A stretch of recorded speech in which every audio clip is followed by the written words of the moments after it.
My guest today is Errol Lim. Errol is from BJC Health, and it's a real honour for me to be here. He's been around physiotherapy since 1998, so he's got 27 years of experience as a physio, and he started BJC Health in 2002. The reason I got Errol here is because last year at Focus 24, he really presented something that resonated with me, which is around scaling the impact of a physiotherapist beyond the consult room. And I thought today we could have a bit of a deep dive into Errol's entrepreneurial journey, as well as what that looks like. What does it look like to scale the impact of a physiotherapist? So welcome, Errol. Thanks for joining us.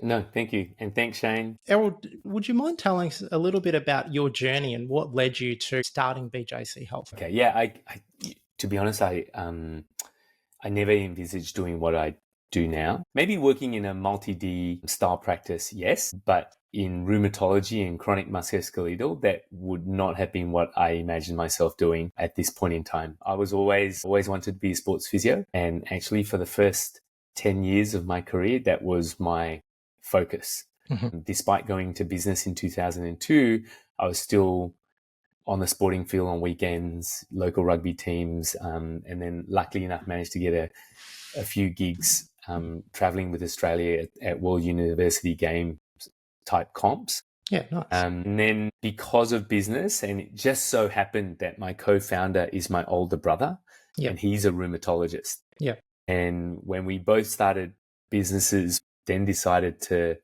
merge our businesses because it just made sense, and rheumatology and physiotherapy go well together. Yeah. And that's how I found myself in the chronic musculoskeletal space. To be honest, I knew nothing about rheumatology. And so that took me a while to appreciate. And I think, rheumatology unfortunately isn't particularly sexy. Mm-hmm. And people kind of think like you're just treating old people, but these diseases kind of affect everyone from 0 to 100 years old. Yeah. So that's how I landed in this space. Yeah. What does a day-to-day look like at BJC? Patients, unfortunately, with significant pain, fatigue, symptoms, stiffness, and unfortunately some for decades long. Mm-hmm. And then eventually someone asks the right questions, mm-hmm. be it a GP or otherwise, and then they've made their way towards our clinic. So the main port of entry through us is definitely through our medical specialists. Mm-hmm. And then if they need further care, then they will go to the physios and exercise physiologists and so forth, mm-hmm. within our centres. Mm-hmm. Of course, the physio practice itself has been around for 20 plus years. So the clinical side of that, or the practice side of the physiotherapy business, still generates its own patients, mm-hmm. but the main flow is still mainly through our doctors. Yeah. And it makes sense. I mean, that's where they're going to be coming through, but then there's a hell of a lot of work for you guys to do on the front line as the allied health team, isn't there? Yes, I think it can be a lot more. I think the difficulty still is you see the doctor, they've got Medicare rebates, mm-hmm. no problem. And you may see a doctor, 4 to 6 times in a 12-month period. And they can stabilize you and they can get you on the right meds in that time. And they've done a great job. And we know that the patient's not 100%. That's why they need to transition to allied health to do the rehab, because they've had, pain and disease for so many years.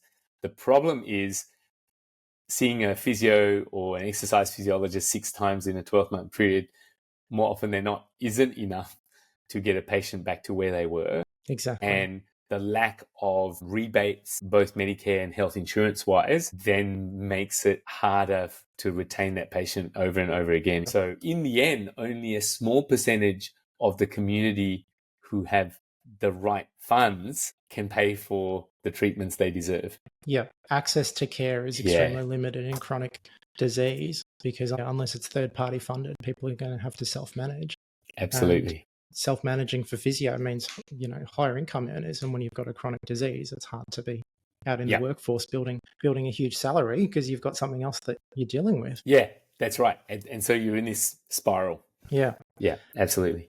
And that sort of brings us to the next topic, I suppose, which is what you've built at BJC over the last few years in that transition period after COVID. And maybe it's worth talking about a little bit what happened at the start of COVID with your practice. Obviously, a fairly vulnerable population of people who wouldn't have had access to care. How did you guys go about that? Yeah. So how it started was we were running. So with our EP team, we were running 60 group exercise sessions a week. That came to a screaming halt. So it basically went from 60 to 0 overnight because of the regulations that came to play during the pandemic. And so we then needed to figure out, how do we connect with our patients, or at least get them to move? Yeah. Yeah. So as you know, everyone's 10,000 steps went down to 3,000 or 4,000 steps because everyone was working from home. Yeah. And so everyone's aches and pains worsened. And that was definitely going to be the case for a lot of our patients.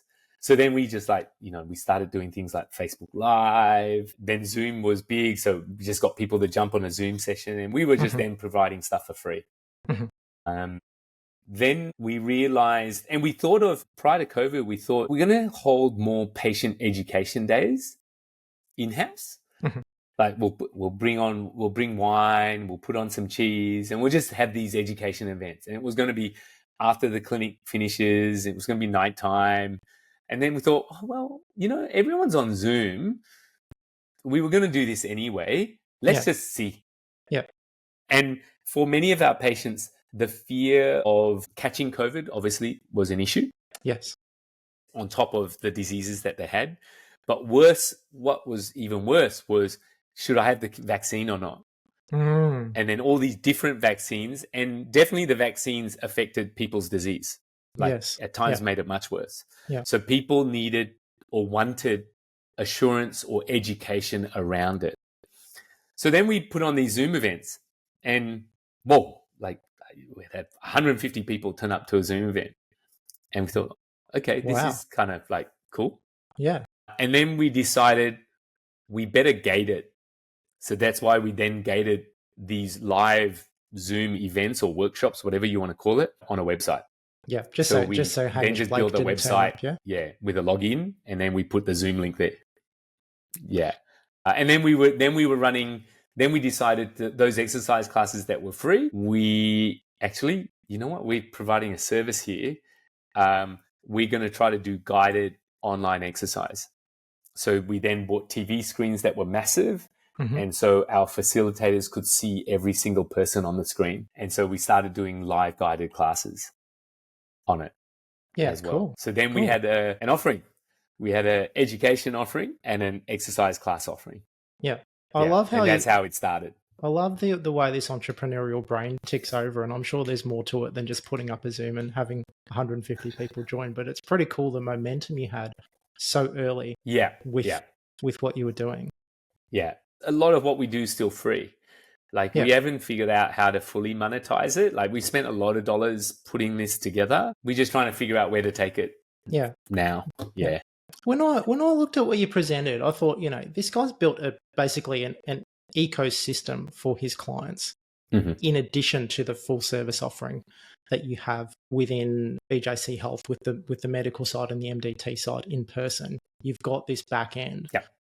For your patients and within a niche. I just thought that's incredibly powerful, whether or not that's part of a direct revenue stream or whether it's just an additional thing that gives you more authority, validation and nurturing of your key clientele. I think it's something everyone can have a think about, considering how they can do that. But what have you guys started to do to scale the impact of a physio? It's a definite value add to our own clients, right? It's literally, it's education. It's very much focused around reassurance. Yeah. Especially after getting a diagnosis of a particular disease. Even if it is osteoarthritis, you've got bad osteoarthritis of the knee.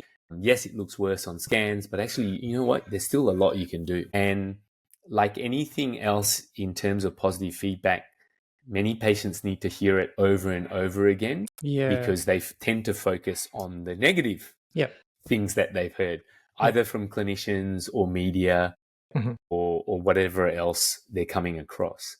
So what we found is if people are interested, and we know education empowers. Yeah. So people understand their disease more, understand their joints, understand their body more. They can take control and maybe do the right things from a lifestyle behavior perspective. Mm-hmm. But that often requires persistent interaction and engagement. Yes. So if we gave people a platform where, so how we bring most people to the platform is that every fortnight we have these, we call them lifestyle workshops or workshops. Mm-hmm. So a series of different topics at 8 p.m. on a Wednesday, Mm-hmm. which is very late actually. Yeah, that's real late. But people, that's when we've found that people will turn up, because that's after dinner potentially, or maybe with dinner, and you can watch something. And we make it 45 minutes. Sometimes it creeps over to 60 minutes, but it's basically 45 minutes, which is the chunk. And then from there, we've got physios and a couple of other allied health practitioners who then run so-called Zoom workshops throughout the week. Mm-hmm. Half-hour workshops. Typically, there's topics aligned to that, but it's really an easy Q&A. So it might be, how do you exercise even though you still have knee osteoarthritis? Yeah. Then you log in. There might be a bit of a spiel from the physio, and then people just ask questions. And what we realized, and this is not what we envisaged at all, but what we realized is when people ask questions, either they write in a chat, often, it's other patients answer it. Yeah. And answer it fairly well.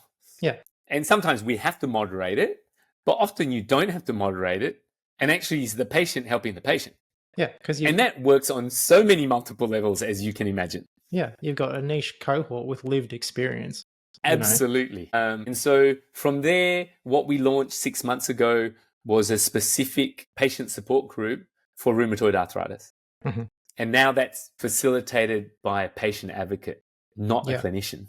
Yes. And so we keep continuing running those 2 weekly live events. Then we have the workshops throughout the week, including our dietitian. And that just seems to give people an avenue, if they want, to be able to ask questions and to be reassured. Because they're asking the same questions over and over again. Yeah. It sounds like in the physical sense, this is what your local library does with people, where they'll put on a workshop here and there's an opportunity for people to gather.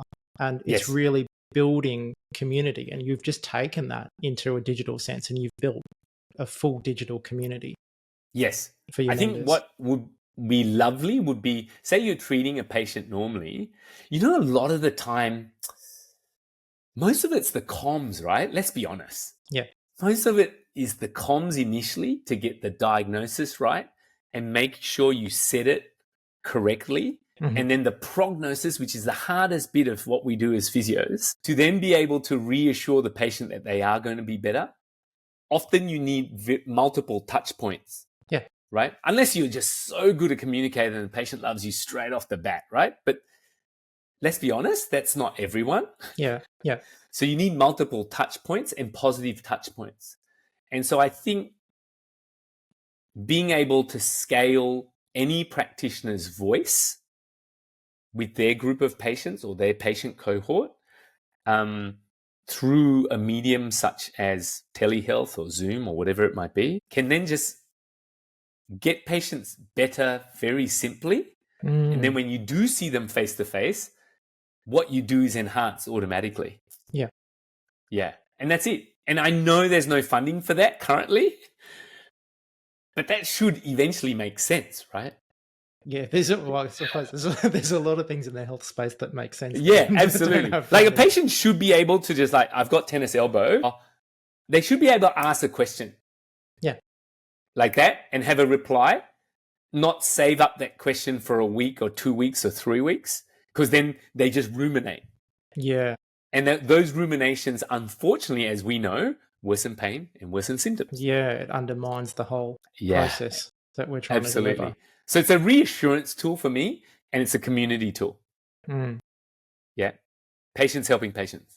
Yeah. And if we can streamline that more and more and get guidelines around that and figure how that should work, then it should be a product or a service that can last for a long time. How do your practitioners find the balance between answering questions online and providing workshops and things as opposed to doing it in the clinic. Yeah, you know, I one-on-ones.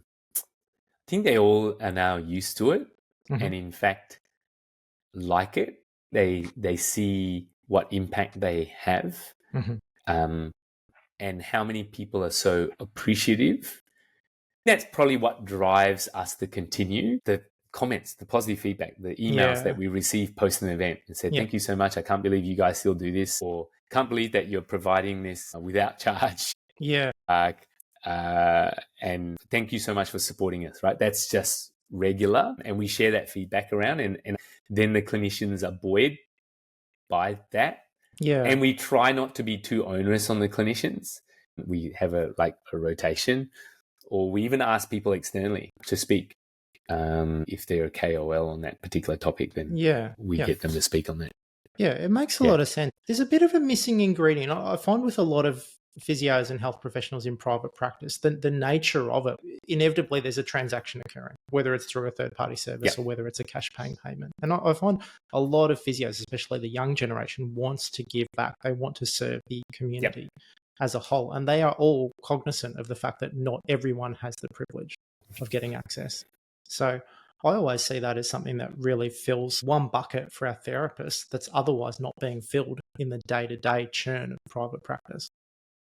Yes, I agree. And I think already physios do what we do, right? They just do it in shorter form on a different, bigger global platform or platforms. And I'm sure their followers or the people they engage with are already asking them questions on the side in messages. And that already helps their practice. Yeah, exactly. What do you say? So for people outside your niche, can you see this type of model applying in, say, a sports physio clinic where they deal with ACL patients and they've got a huge population of ACL injuries?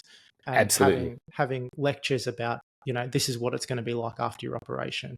Because an ACL op is not you're fixed today, give it a couple of weeks and you're back to running. It's quite an emotional roller coaster for patients. Yeah, absolutely. And of course, return to sport, right? Yeah. Even though they're back, they're not quite 100%. It might take an entire season after they're back, and they'll have questions and they'll have a lack of confidence. And so absolutely, I think there's so many settings, Shane. And yes, that's one setting. And then think about all the other chronic diseases. Like you'll work with women's health. It's the same. Yeah. People lose so much confidence and self-efficacy when they've just had to deal with stuff for such a long time. Yeah. And if someone's willing to just listen and answer their questions, that can add so much. Yeah. We forget that it nearly can be as simple as that. Yeah. We're always wanting to do something, but often you don't need to, right? And I already told you, these are patients helping patients. Yeah, exactly. You've just created a forum to allow that to happen, and maybe you've given some guidelines and rules, or you've been able to moderate it. You're just the moderator. Yeah, as opposed to a Facebook group where it's just things can just get out of hand very quickly. And absolutely. Yeah, you've got full control over that ecosystem. It's also pointing to something that we all kind of know as practitioners, that probably the way we get trained to kind of be there for patients in that acute phase and try and build them up and let them go after 6 weeks of therapy. Obviously, in chronic disease populations, that just doesn't make much sense at all. But even with, I don't look at chronic low back pain any different to a chronic disease, because the prognosis is no different to a chronic disease. The prognosis is not good for someone who's got, third time occurrence of back pain. And I do wonder whether it's time for us to start pivoting towards long-term interventional care. And some of the stuff you're talking about, that positive feedback, it's all well and good to give someone positive feedback when they're on the uphill coming out of their injury and they're seeing that. But when they go back down into those bust periods, or when they have those flare-ups, we need a mechanism in place to make sure that they realize that you're still on this continuum of the journey. And my fear for the way we deliver, even in musculoskeletal, is we're abandoning patients too early in that journey. And we're letting them letting them fail and just hoping that they're going to come back in. And that's one of the reasons we get this cycle of people going, okay, well, I've been to the physio, maybe I'll try the chiro next time. Maybe I'll try the spinal specialist. Yep, absolutely. And then there's a value prop, right? When they're not in so much pain, you've asked them to come back. They're going, well, I'm paying the same amount, but I'm not in so much pain. And this person's just speaking to me. It's just education. Yeah. And I don't see the value in that. Exactly. Yeah, absolutely.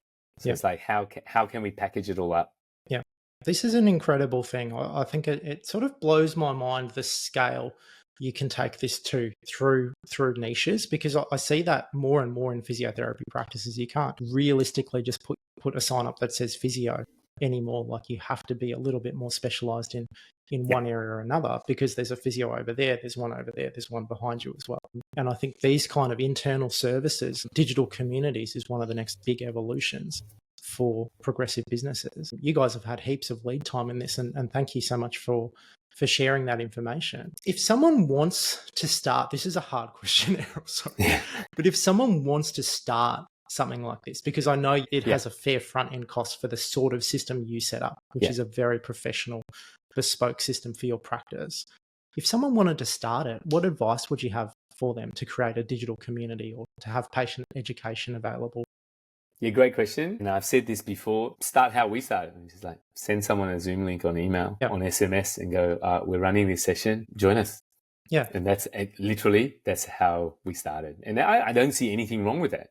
Choose whatever platform suits you or is the platform of choice for a cohort of your customer base or patient base. Just stick to that.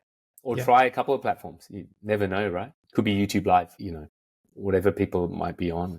Yeah. Make it really easy. Shane, make it really easy is the point. Yeah. Make it like a couple of clicks, they're in, they're watching. Low friction. You. Yeah, that's right. When we first built the platform, it was like 8 clicks. Yeah. We knew that that's terrible.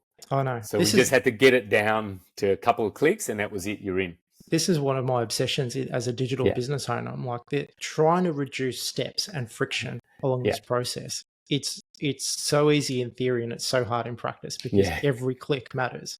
Every opportunity for them to just have the page open and then something distracts them and they're off again. That's right. Yeah. So I think it can, literally as easy as an SMS link. Yeah.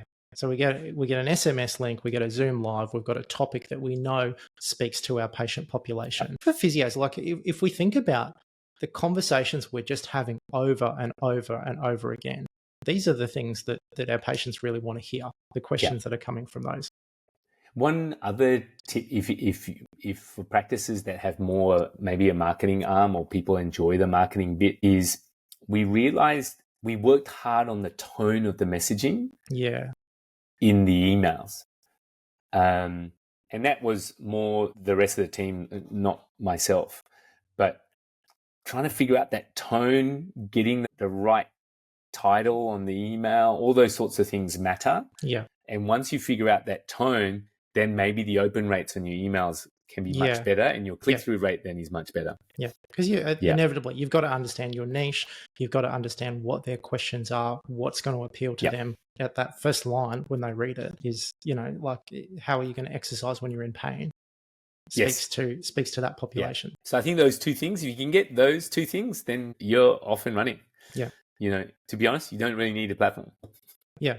That's what I thought as well. I think it's quite an easy entry point to at least get an idea of where your markets are and whether there's interest amongst your key demographics. And I think it's one of the forgotten things that most people have email lists of 5,000 people who've been coming to their practice for years. And it's one of the most underutilized resources. We all think we just need to go to Google and start marketing to new people.